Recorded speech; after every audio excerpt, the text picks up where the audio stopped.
सुप्रभात बच्चों, हम पढ़ेंगे पाठ 11 उसी से ठंडा उसी से गरम। इस कहानी के लेखक हैं डॉक्टर जाकिर हुसैन। एक लकड़हारा था, जंगल में जाकर रोज लकड़ियां काटता और शहर में लकड़ियों को ले जाकर बेचता था। एक दिन उसने सोचा कि आसपास से तो सब लकड़हारे लकड़ी काट ले जाते हैं, इसलिए सूखी लकड़ियां आसानी से नहीं मिलती।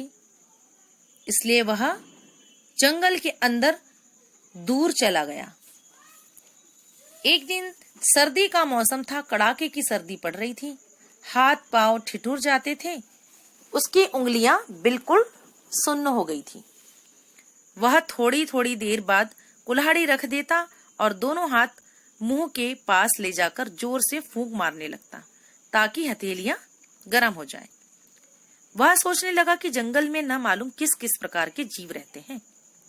कुछ तो पेड़ों पर भी रहते हैं, सुना है इस जंगल में बालिश्तर भी होते हैं।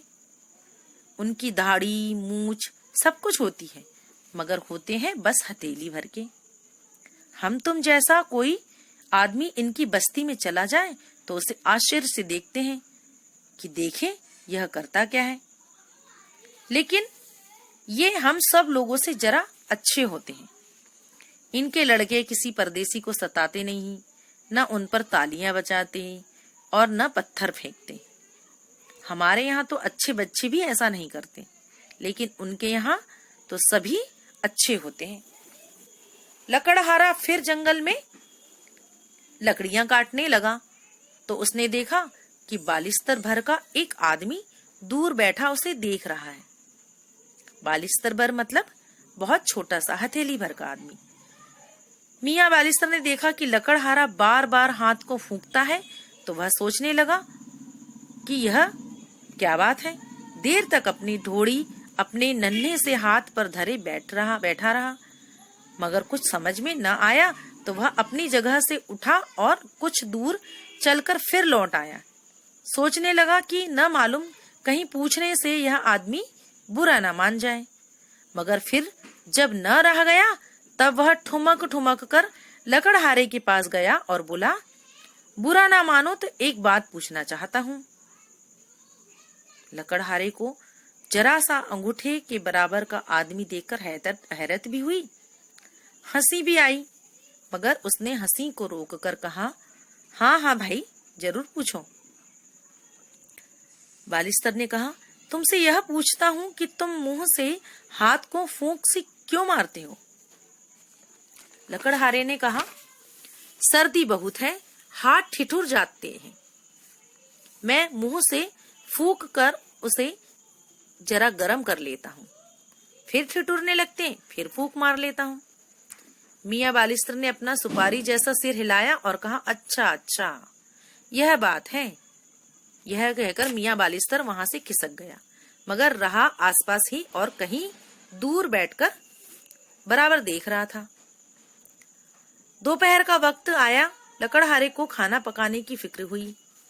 इधर उधर से 2 पत्थर उठाकर चूल्हा बनाया और लकड़ी जलाकर उन पर आलू उबलने के लिए रख दिए। गीली लकड़ी थी, इसलिए एक बार आग बार बार ठंडी हो जाती तो वह लकड़हारा मुंह से फूंक कर तेज कर देता था। मियाँ बालिश्तर ने दूर से देखकर अपने मन में कहा, अब यह फिर फूंकता है, क्या इसके मुंह से आग निकलती है?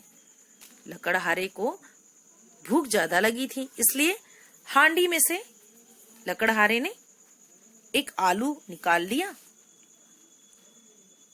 और मुंह से फू फू करके फूंकने लगा। जब वह आलू को फूंकने लगा तो बालिश्तर ने मन में फिर कहा, यह फिर फूंकता है, अब क्या इस आलू को फूंक कर आग लगाएगा? मियाँ बालिश्तर से न रह गया। वह लकड़हारे के पास आया और बोला, बुरा ना मानो तो एक बात और पूछना चाहता हूँ। लकड़हारे ने कहा, पूछो।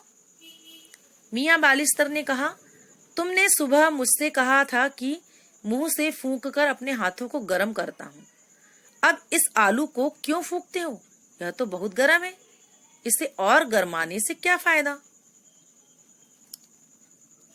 लकड़हारे ने कहा, नहीं, यह आलू बहुत गर्म है, मैं इसे मुंह से फूंक कर ठंडा कर रहा हूं। यह सुनकर मियां बालिस्तर आश्चर्य में पड़ गया और उसका मुंह पीला पड़ गया। वह डर के मारे थर-थर कांपने लगा। लकड़हारे ने पूछा, क्यों, क्या हुआ? क्या सर्दी बहुत लग रही है?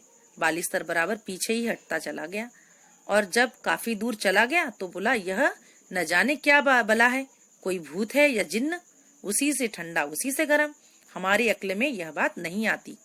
और सच है, यह बात इस मियां बालिस्तर की नन्ही सी खोपड़ी में आने भी वाली नहीं थी, क्योंकि उसका जो सिर था वह सुपारी के बराबर था और इतनी बड़ी बात उसके दिमाग में बैठनी भी नहीं थी। उसको बड़ा आश्चर्य हो रहा था कि उसी से ठंडा और उसी से गर्म, फूंक मारकर वह ठंडा भी करता है और फूंक मारकर वह गर्म भी करता है। धन्यवाद।